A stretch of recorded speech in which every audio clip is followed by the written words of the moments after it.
Audiolibros con texto presenta Lady Molly de Scotland Yard de Emma Orsi en La locura de un día.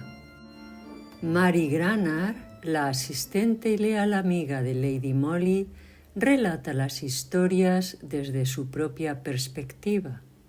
En este nuevo episodio nos adentramos en un oscuro caso de chantaje, donde Lady Molly decide adoptar un papel tan inesperado como brillante, el de una gran duquesa extranjera.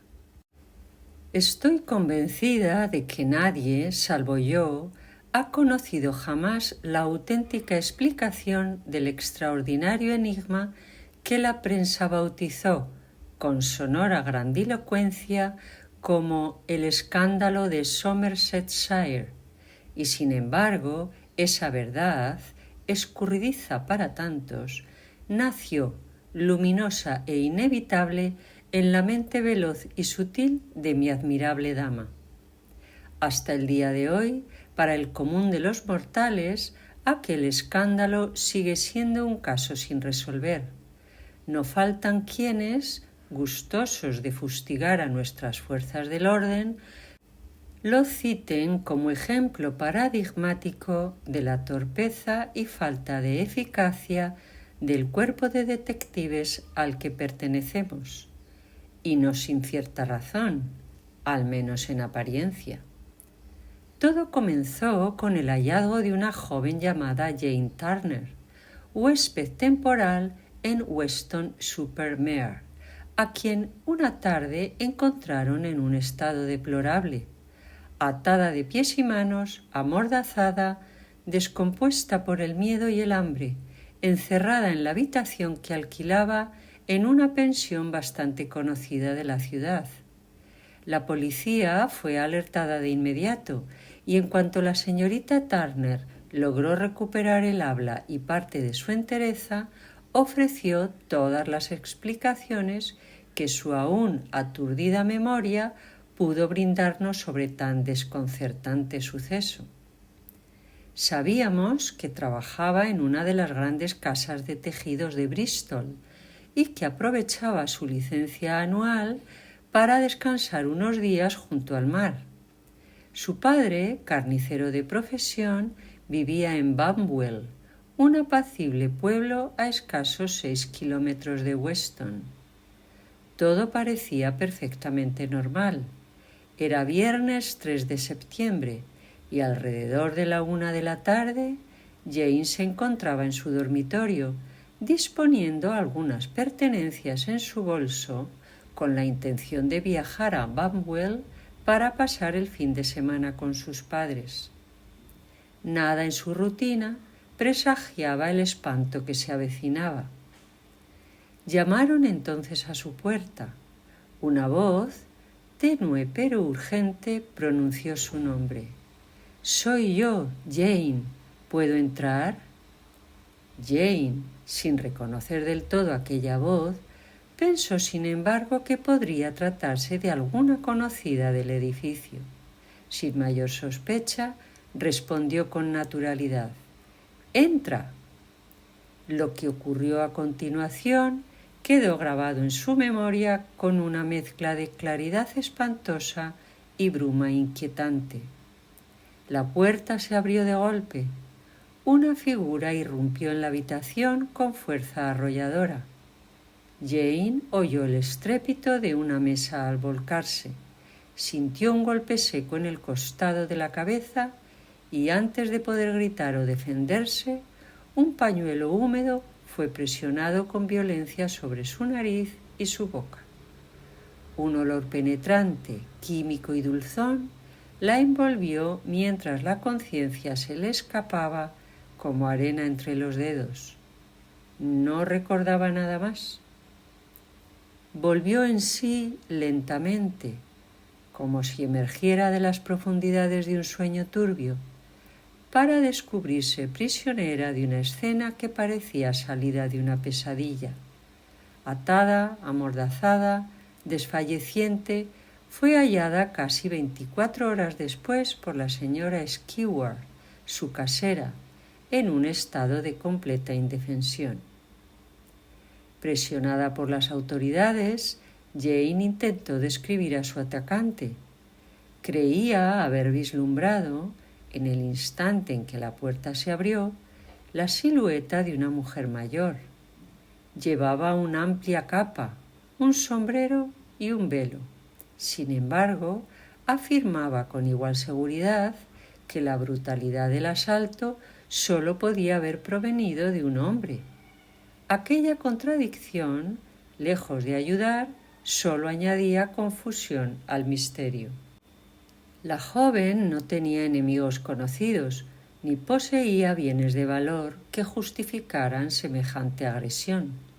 Su bolso, que contenía, a lo sumo, algunos objetos personales sin importancia, había desaparecido sin dejar rastro. Los demás huéspedes de la casa poco pudieron aportar. La señora Skeward recordaba que, hacia las 12:30 del viernes, la señorita Turner le había mencionado que partiría hacia Banwell y no regresaría hasta el lunes, aunque deseaba conservar su habitación durante su ausencia.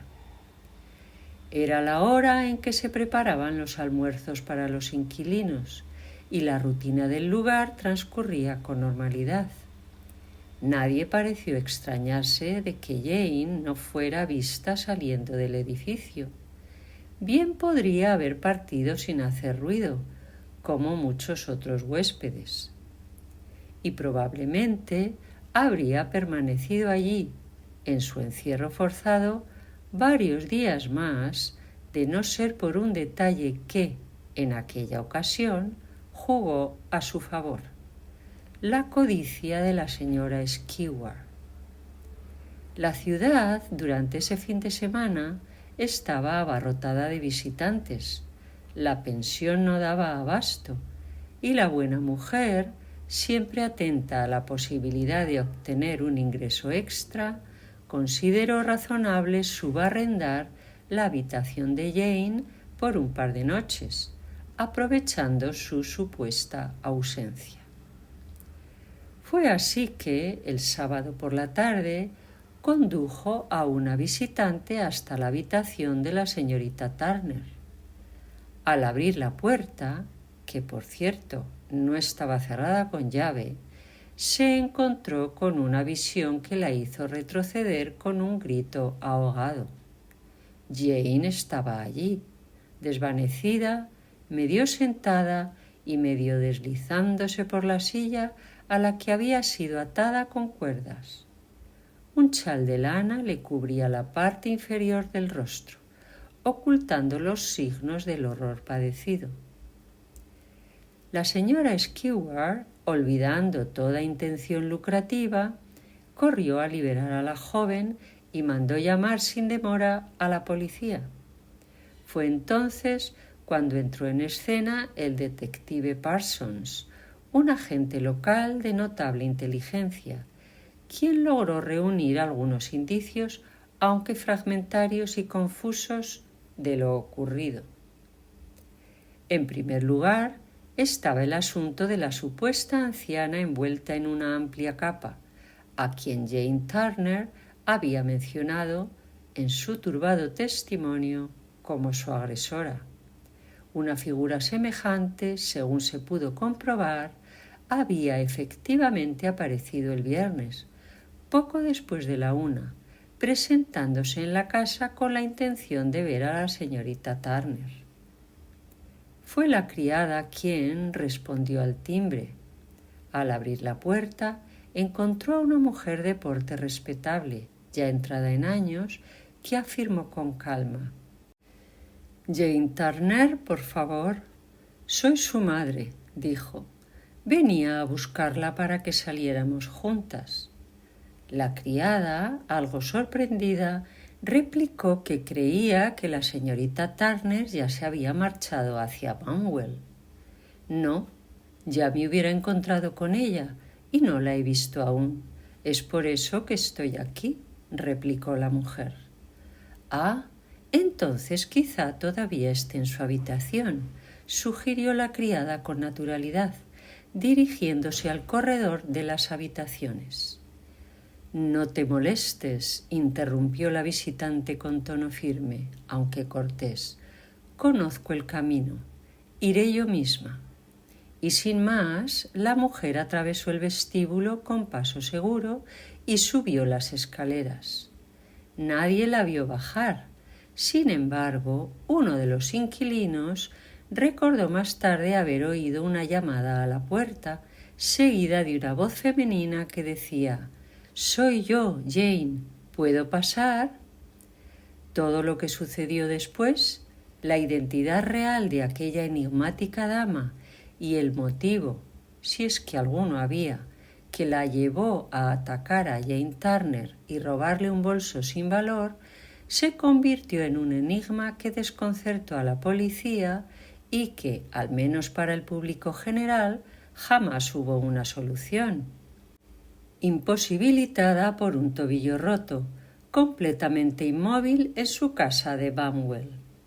Quedaba claro, pues, que la mujer del manto no era otra que una impostora.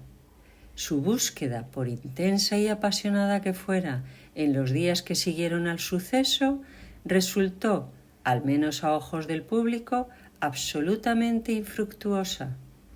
Pero volveremos sobre este punto más adelante. En cuanto a la escena del crimen, ofrecía pocas pistas que orientaran la investigación. La cuerda con la que Jane había sido inmovilizada era común, sin marcas distintivas. El chal que cubría su rostro pertenecía a la joven misma y había sido utilizado por su agresor para silenciarla. En el suelo, un pañuelo, sin iniciales, sin marcas de lavandería, aún húmedo de cloroformo, y junto a él un frasquito de vidrio también con restos del anestésico. Una mesita había sido volcada y los objetos que contenía se hallaban desparramados por el suelo. Un jarrón con flores mustias, una caja de galletas abierta y varios números del periódico local. Nada más. El agresor, una vez cometido su brutal acto, había logrado abandonar el edificio sin ser visto. Todo indica que la hora del almuerzo, con su ir y venir de criadas, visitantes y ruido doméstico, facilitó su evasión. Por supuesto, desde Scotland Yard no tardaron en surgir teorías, algunas audaces, otras casi ridículas, pero una de ellas, defendida por ciertos agentes veteranos, parecía tener más peso que el resto. La posible implicación, si no directa, al menos como cómplice, del joven Arthur Cutbush, novio de Jane Turner, un muchacho de dudosa reputación, conocido en los hipódromos más que en cualquier ocupación honesta. El inspector Danvers, enviado desde Londres para colaborar con la policía local, manifestó sin rodeos que la propia Jane sospechaba de su prometido, aunque intentaba protegerlo asegurando que no poseía nada de valor. Sin embargo, según Danvers, el joven tenía pleno conocimiento de que Jane guardaba dinero y habría urdido aquel ataque con la esperanza de arrebatárselo sin dejar rastro. La decepción del inspector Danvers fue palpable cuando, tras una minuciosa investigación, se comprobó que Arthur Cutbush, el supuesto culpable de aquella fechoría, se hallaba en York desde 3 días antes del asalto, inmerso en las carreras, y no había abandonado la ciudad hasta el sábado por la tarde. Fue entonces cuando recibió un telegrama de la señorita Turner citándolo urgentemente en Weston. Para colmo de males, Jane no rompió su compromiso con él, lo cual dejaba en ruinas la hipótesis de Danvers. Sin móvil aparente, la teoría perdía todo su peso y se volvía insostenible. Fue en ese punto cuando los procedimientos convencionales mostraron su ineficacia que el jefe recurrió a un recurso menos ortodoxo pero mucho más prometedor. Mandó llamar a Lady Molly. Intuía, sin duda, que se hallaban ante uno de esos casos donde el raciocinio lógico y los métodos del rígido pensamiento de los detectives no bastaban. Había en el misterio una sutileza, una atmósfera engañosa que requería la sensibilidad, el tacto y la intuición inigualable de mi señora. Por supuesto que hay una mujer en este caso, Mary, me confió Lady Molly al regresar de su entrevista con el jefe, aunque en Scotland Yard todos desdeñan esa idea y sostienen que la voz femenina, sobre la cual nuestros dos únicos testigos insisten con vehemencia, no era sino una imitación. ¿Cree usted entonces que fue una mujer quien agredió a Jane Turner? Bueno, respondió ella, dejando la frase colgando en el aire, con esa evasiva suya tan característica. Si un hombre finge una voz femenina, suele forzarla hacia un tono agudo y extraño, algo que, estoy convencida, habría hecho que tanto la criada como el inquilino sospecharan al instante, y sin embargo no lo hicieron. Seguíamos esa línea de razonamiento cuando, de pronto, como empujada por un resorte interno, Lady Molly cambió de actitud y exclamó con vivacidad: «Mary, haz las maletas. Tomaremos el próximo tren a Weston-super-Mare. Debemos llegar allí esta misma noche». «¿Orden del jefe?», pregunté con una mezcla de sorpresa y expectación.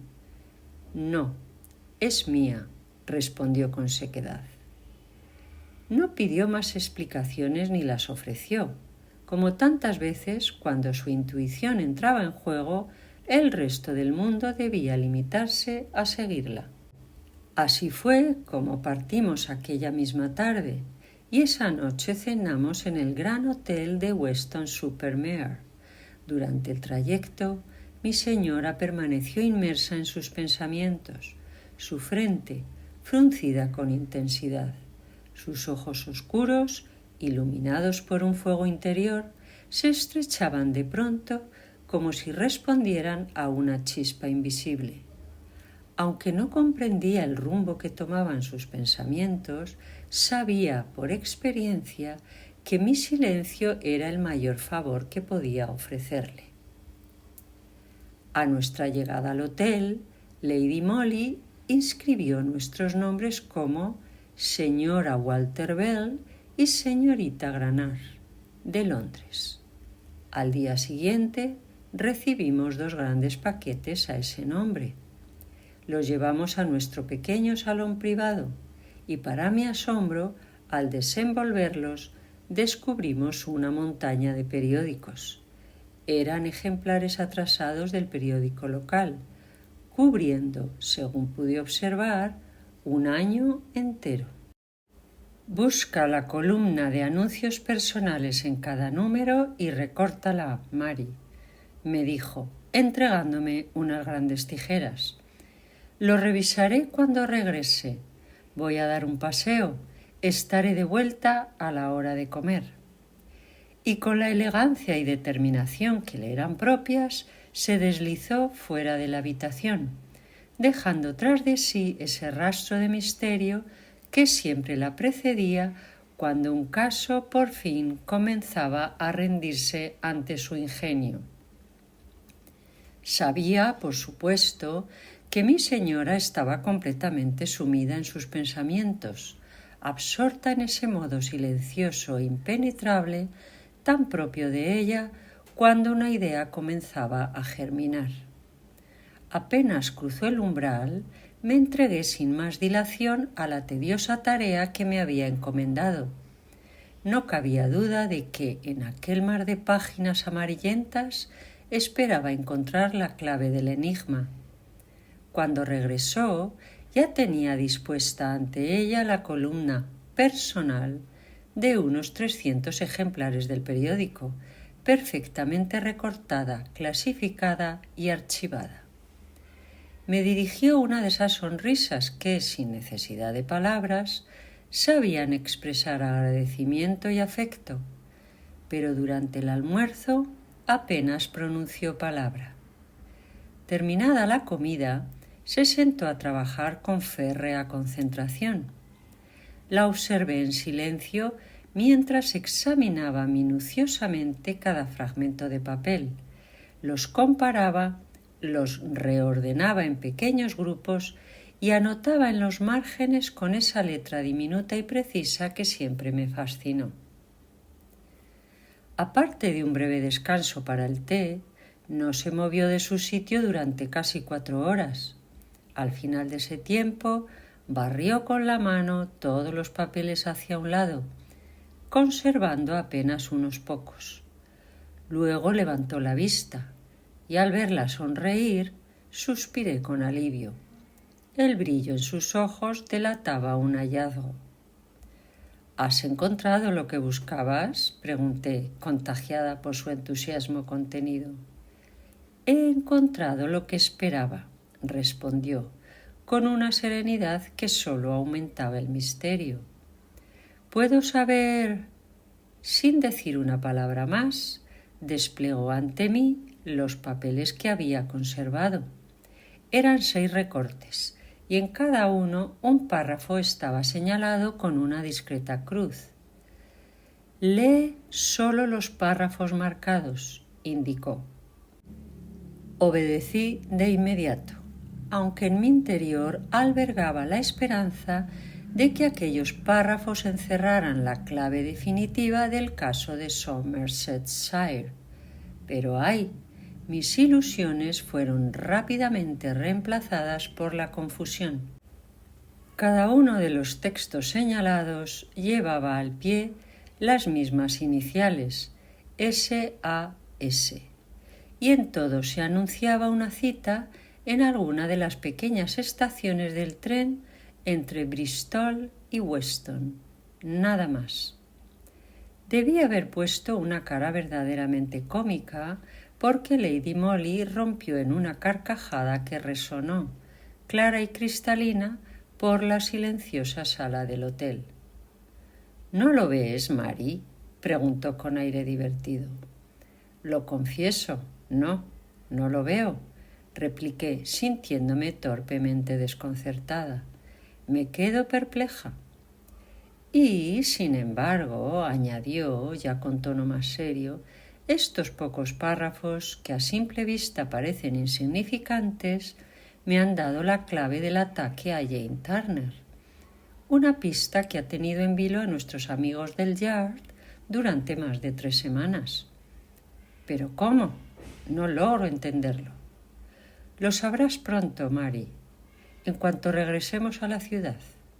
Esta mañana, durante mi paseo, obtuve la pieza que me faltaba, y estos anuncios solo han venido a confirmarlo. Al día siguiente ya estábamos de regreso. Durante el trayecto no habló casi nada, como si el tren que nos devolvía a la ciudad también nos transportara silenciosamente hacia la verdad. En la estación de Bristol compramos un periódico londinense y al abrirlo, en la página central, un titular atrajo nuestra atención con letras grandes y rotundas. La indignación de Somersetshire, un descubrimiento increíble de la policía, una pista inesperada. El artículo comenzaba diciendo lo siguiente: se nos ha informado oficialmente que la policía ha logrado descubrir ciertos hechos que esclarecen sin lugar a dudas el motivo detrás de la brutal agresión a la señorita Jane Turner. Por el momento, las autoridades no están autorizadas a compartir más detalles, pero se nos asegura que ciertos eventos alarmantes están por ocurrir en breve. Durante el trayecto a la ciudad, mi querida señora me había hablado, de manera confidencial, sobre sus propias impresiones acerca del caso. A petición del jefe, ella había asumido la completa responsabilidad de la investigación y me explicó con precisión sus planes inmediatos, de los cuales el artículo del periódico era solo el preludio. Ella misma fue quien informó oficialmente a la prensa y, como era de esperar, la noticia apareció en los principales periódicos de Londres y de las provincias, propiciando un eco mediático que reforzaba su hábil maniobra.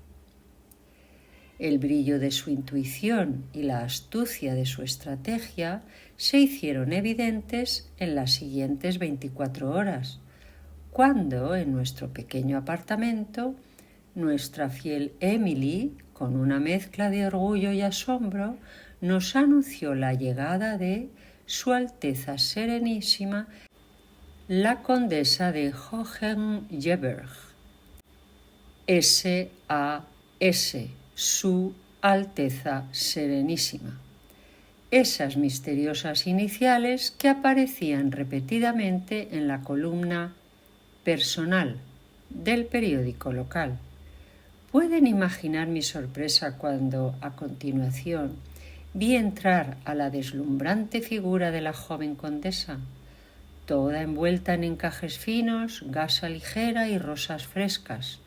Caminó con paso firme, mientras nuestra Emily, atónita, se apartaba con gesto de incredulidad. ¿Podría mi querida señora haber cometido un error tan evidente al sugerir que esta joven, tan delicada y de aire inocente, tuviera algo que ver con un acto tan violento como el de la agresión a Jane Turner? La condesa, con su cabello rubio y suave, ojos azules que destilaban una melancolía profunda y una boca ligeramente entreabierta, irradiaba una pureza que parecía incompatible con tal crimen. Tras estrechar las manos de Lady Molly y las mías, la joven se dejó caer con un suspiro de alivio en la cómoda silla que le ofrecimos. Su postura, algo fatigada, pero elegante. Su voz, a pesar de su evidente timidez, poseía una suavidad que transmitía una extraña mezcla de arrepentimiento y vulnerabilidad. Comenzó, con tono entrecortado, a narrar su historia, que parecía obtenida de un cuento de hadas que se había tornado sombrío y triste. Había estado en Scotland Yard, nos contó, donde un hombre muy amable, el jefe, supuse, la había recibido con gentileza, prometiéndole ayuda para resolver su terrible problema. Fue alentada por Lady Molly a seguir y rápidamente se sumergió en una narración que reflejaba su propio dolor y arrepentimiento. En sus palabras descubrimos que originalmente era conocida como Lady Muriel Wolfe Strongham, hija del duque de Weston. Apenas había terminado sus estudios cuando conoció al gran duque de Starkburg-Nauheim, quien se enamoró perdidamente de ella y la pidió en matrimonio. Aunque su unión fue morganática, el gran duque le otorgó el título de condesa de Hohengebirge y el rango de Alteza Serenísima, un reconocimiento que la situó en una esfera aristocrática muy por encima de su origen. Al principio, su matrimonio fue relativamente feliz, a pesar de la hostilidad constante de la madre y la hermana del gran duque. La gran duquesa viuda despreciaba a las inglesas, considerándolas ruidosas y poco femeninas, mientras que la princesa Amalia, hermana del gran duque, veía en el matrimonio de su hermano un obstáculo para sus propios ambiciosos planes matrimoniales. No me soportan porque no sé tejer calcetines ni hacer pasteles de almendras, dijo Su Alteza Serenísima, con una melancólica sonrisa, dirigiendo una mirada llena de ternura al rostro serio y bello de Lady Molly, y estarán encantadas de ver que mi marido y yo nos distanciamos. Al parecer, el año anterior, mientras el gran duque se encontraba en un balneario en Marienbad, la condesa viajó a Folkestone para atender la salud delicada de su pequeño.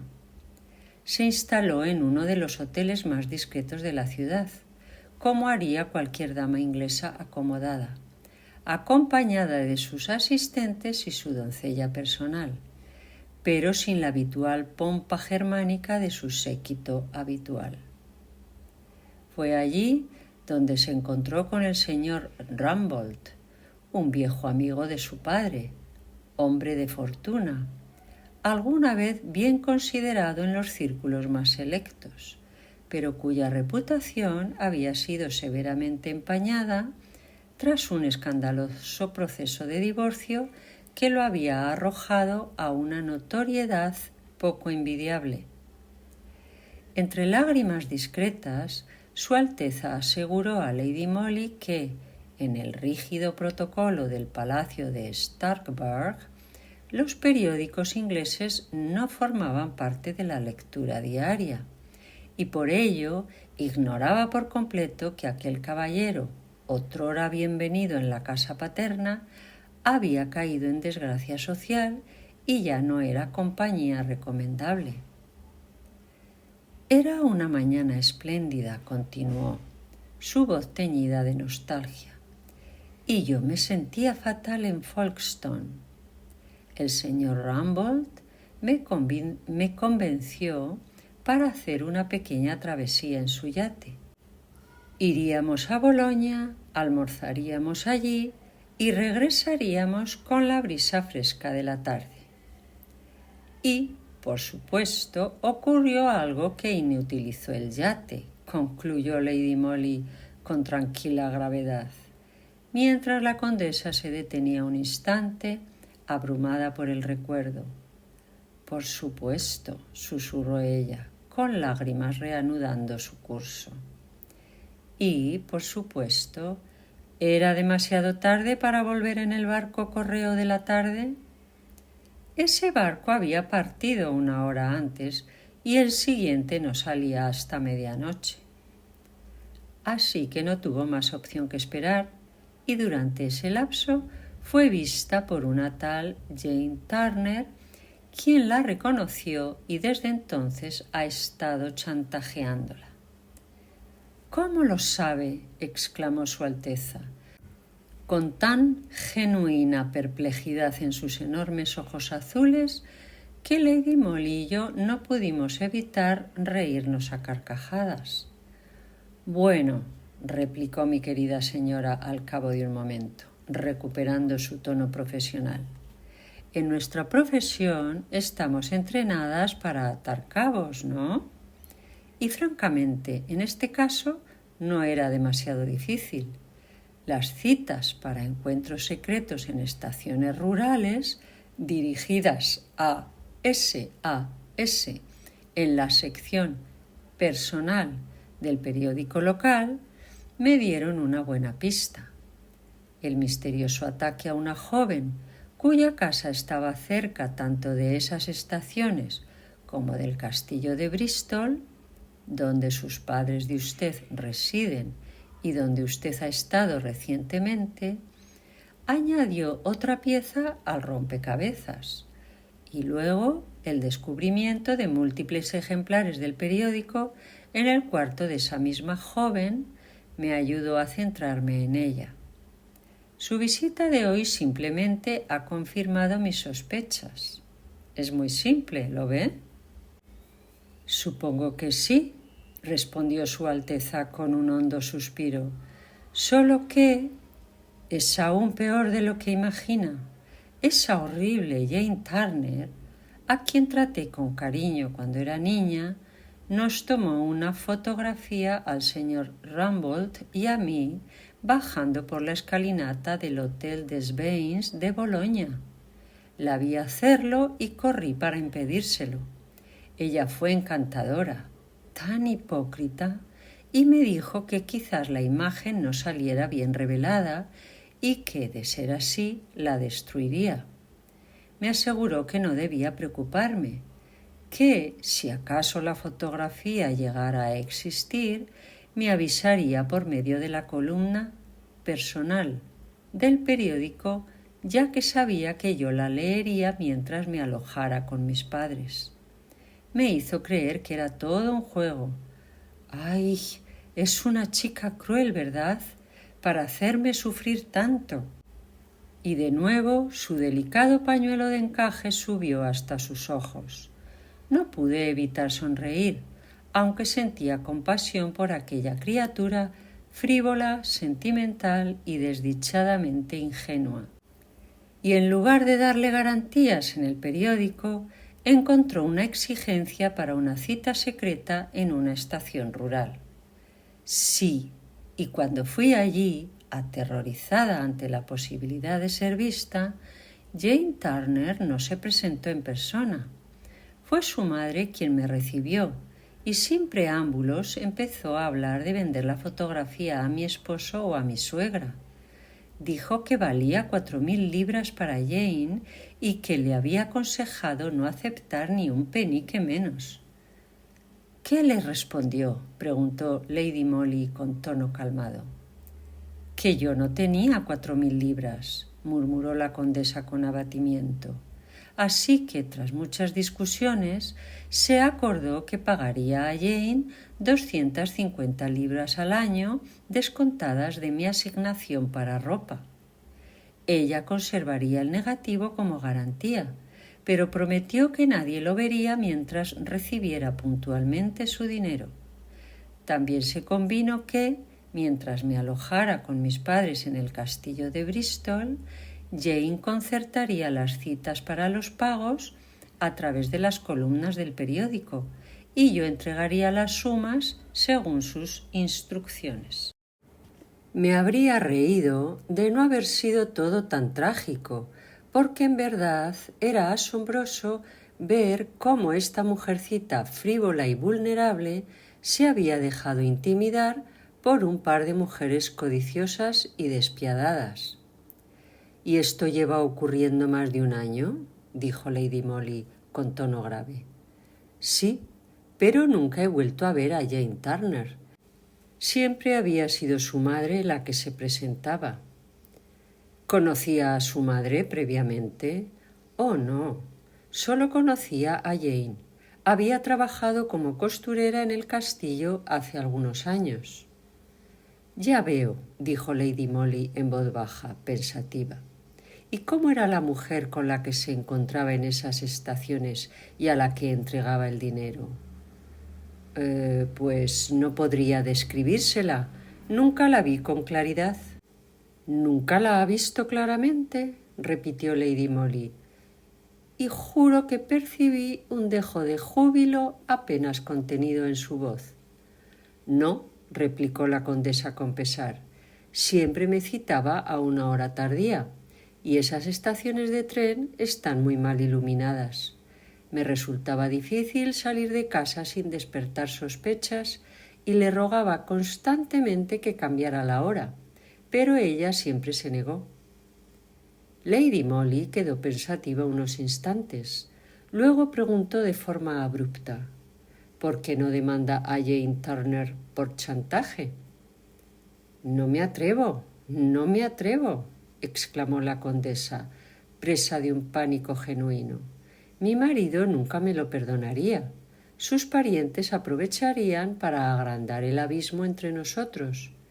Fue por el artículo del periódico londinense sobre el ataque a Jane Turner, por las referencias a una pista encontrada y a ciertos hechos alarmantes, que sentí tal pánico que fui a Scotland Yard.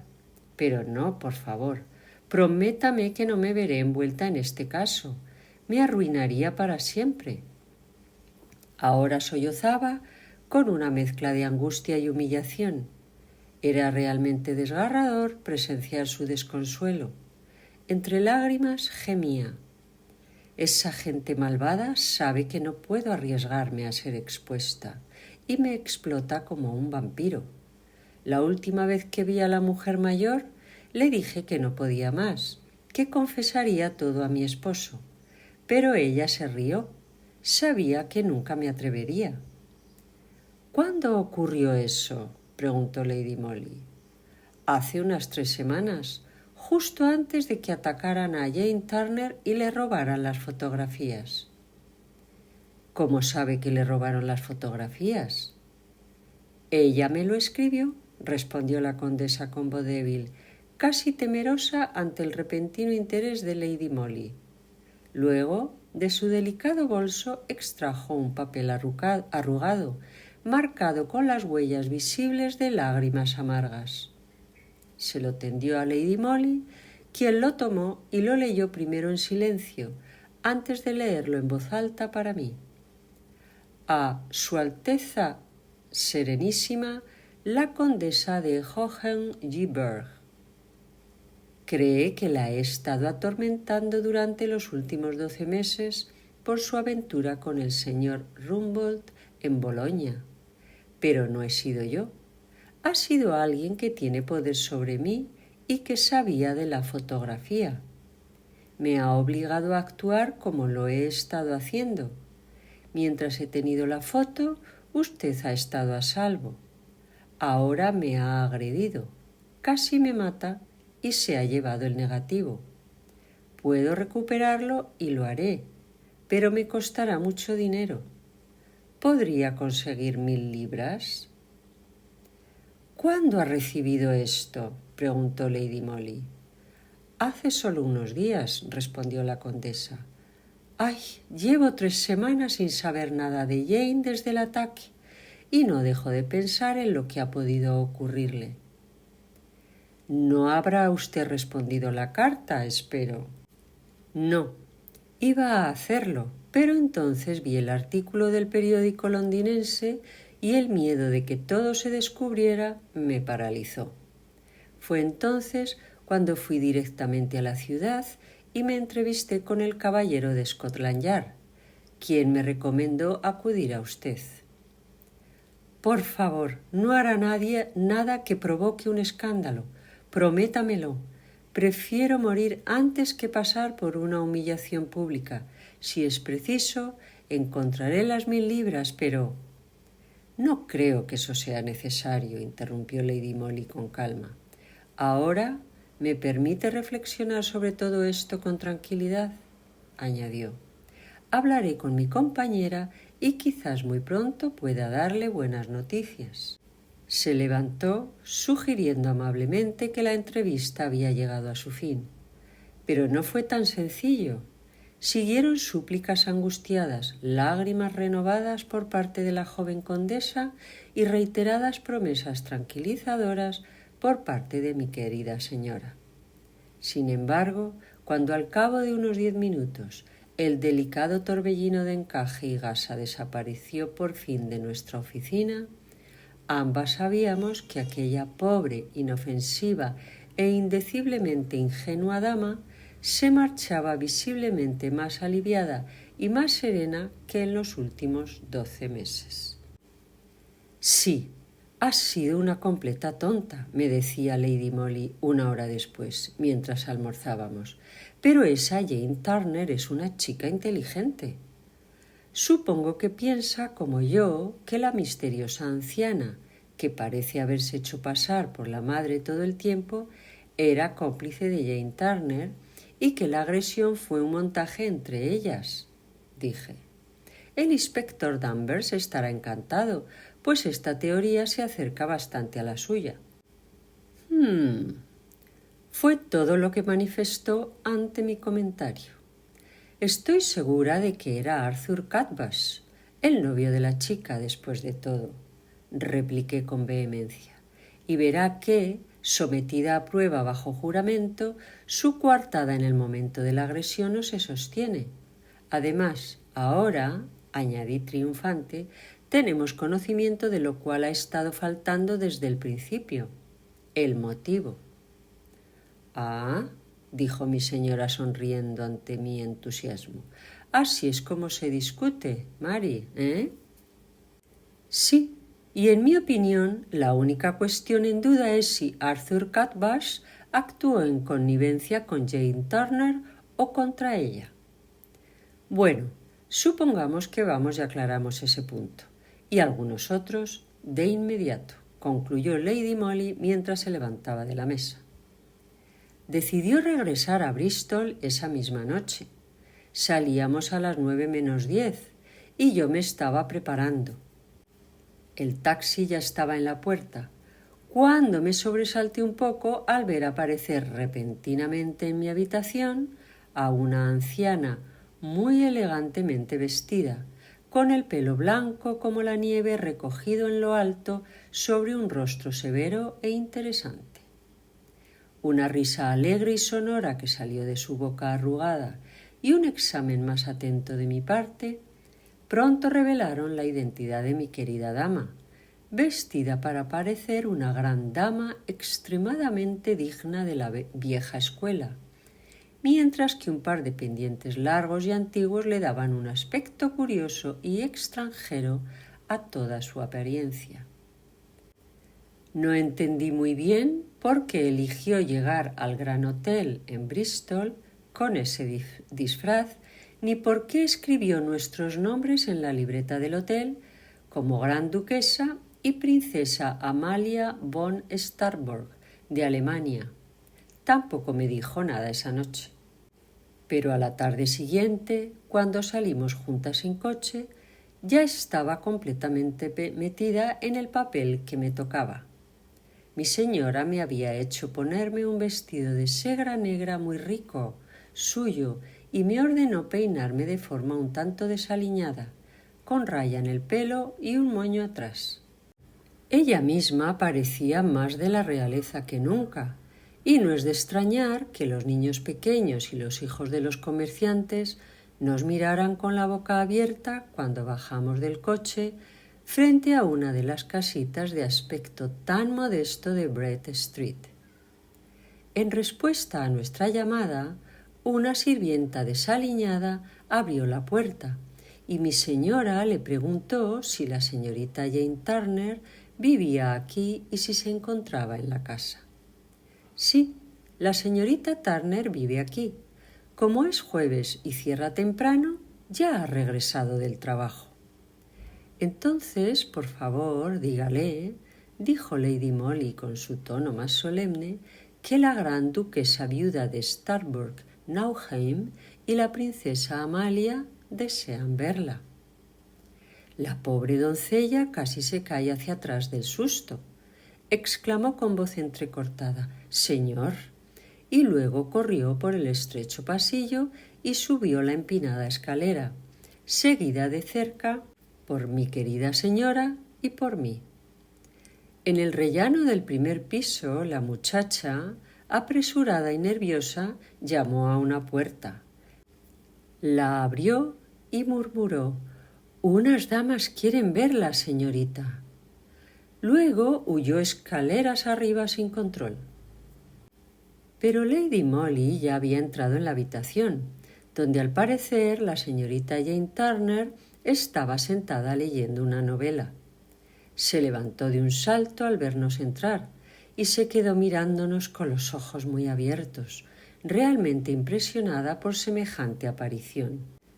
No era una chica fea, salvo por la mirada provocadora y atrevida de sus ojos negros y su aspecto desaliñado. «Le ruego que no se moleste, señorita Turner», dijo Lady Molly en un inglés mal hablado, dejándose caer en una silla y haciéndome señas para que yo hiciera lo mismo. «Siéntese, por favor. Seré breve. Tiene una fotografía comprometedora, ¿verdad? De mi nuera, la condesa de Hohengyberg. Soy la gran duquesa de Starburg-Nauheim. Esta es mi hija, la princesa Amalia. Estamos aquí de incógnito. ¿Entiende, no?»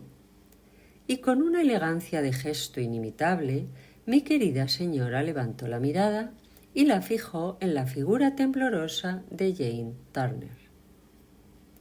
Nunca había visto sospecha o incluso terror representados tan claramente en un rostro joven, pero le haré justicia a la muchacha al afirmar que se recompuso con una maravillosa fuerza de voluntad. Ella luchó contra el respeto reverencial que sentía por esta gran dama, o más bien, debería decir que la falta de respeto de la clase media británica por la superioridad social, especialmente si era extranjera, ahora le servía de mucho. No sé de qué está hablando, dijo ella, moviendo arrogantemente la cabeza. Eso es mentira, ¿verdad?, replicó Lady Molly con calma, mientras sacaba de su bolso la carta mecanografiada que Jane Turner le había enviado a la condesa de Hohengyberg. «Se la escribió usted a mi nuera. La carta me llegó a mí en lugar de a ella. Me interesa mucho. Le daré 2000 libras por la fotografía de ella y del señor Rumbold. Me la venderá por esa cantidad, ¿no es así?» La carta, evidentemente, había acobardado el espíritu audaz de Jane, pero ella seguía desafiante. «No tengo la fotografía aquí», dijo. «Ah, no, pero la recibirá, ¿verdad?», dijo mi señora, guardando la carta en su bolso. «En la carta ofrece recibirla por 1000 libras. Le daré 2000. Hoy es día festivo. Recibirá la fotografía del caballero, ¿no? Esperaré entonces aquí hasta que usted regrese». Entonces se acomodó las faldas y juntó las manos plácidamente, como quien está dispuesta a esperar. «No tengo la fotografía», dijo Jane Turner con insistencia, «y no puedo conseguirla hoy. La persona que la tiene no vive en Bristol». «¿No? Ah, pero casi, ¿verdad?», replicó mi señora con serenidad. «Puedo esperar todo el día». «No, no lo hará», replicó Jane Turner, cuya voz temblaba de rabia o miedo. «No puedo conseguir la fotografía hoy y no se la venderé. No se la venderé. No quiero sus 2000 libras. ¿Cómo sé que no es una impostora?»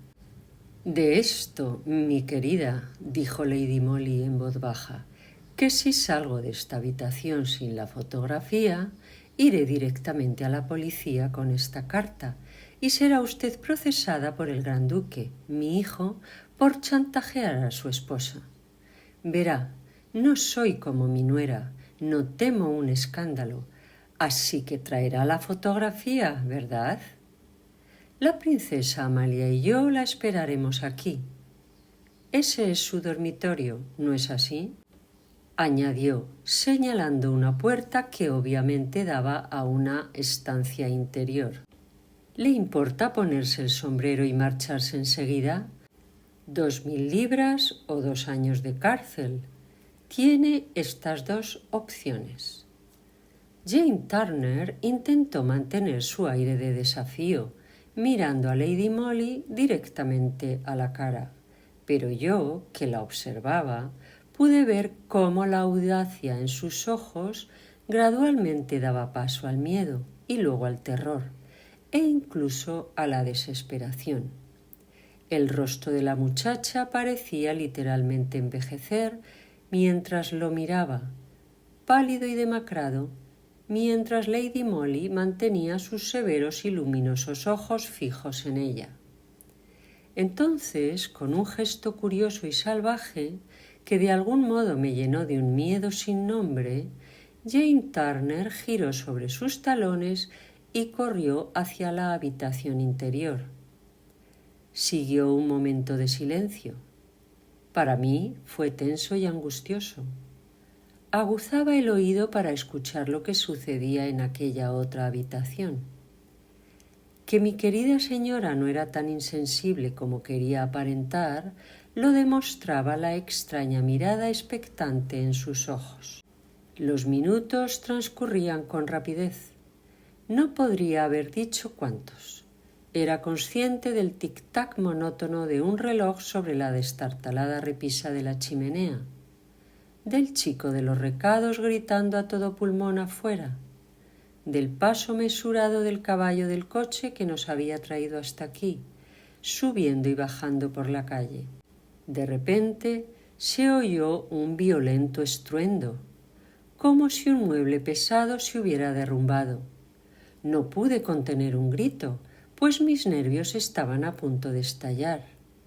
«Rápido, Mary, entra en la habitación», dijo Lady Molly. «Pensé que la chica podría hacerlo». No me atreví a detenerme a preguntar qué significaba eso, sino que corrí hacia la puerta. Estaba cerrada con llave. «Abajo, rápido», ordenó mi señora. Le ordené a Danvers que estuviera de guardia afuera. Imagínense cómo salí corriendo y cómo bendecí la previsión de mi querida señora en medio de su audaz plan, cuando, tras haber forzado la puerta principal, vi al inspector Danvers vestido de civil patrullando tranquilamente la calle. Le hice una seña.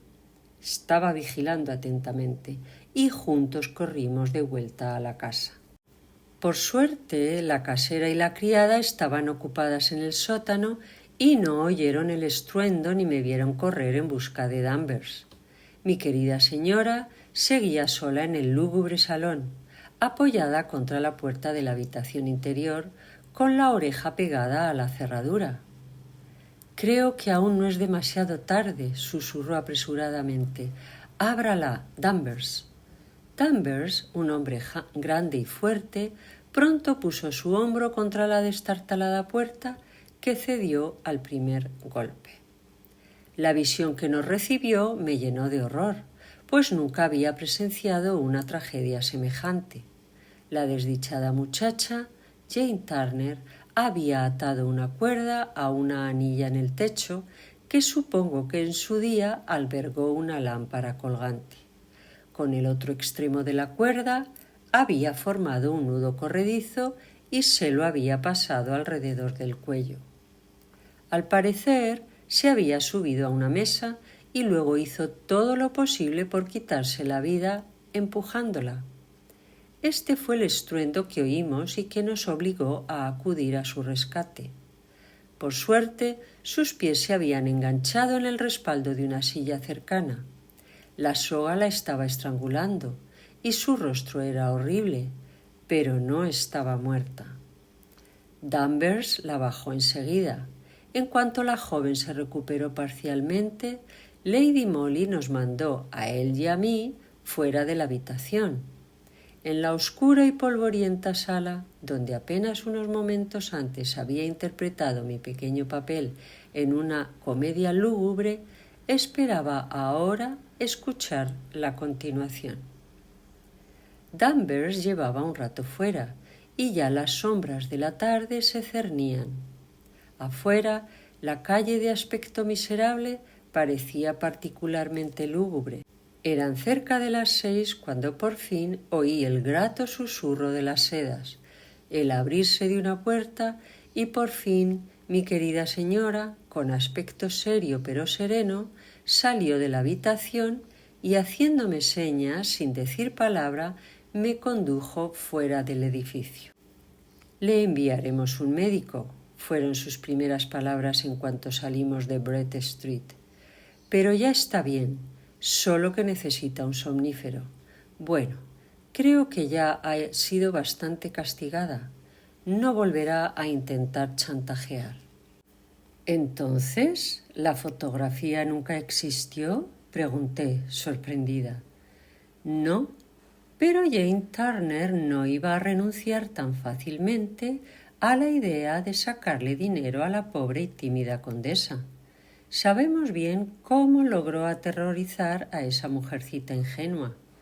Es increíble la astucia con la que ideó todo el plan, sin ayuda de nadie». «¿Sola?».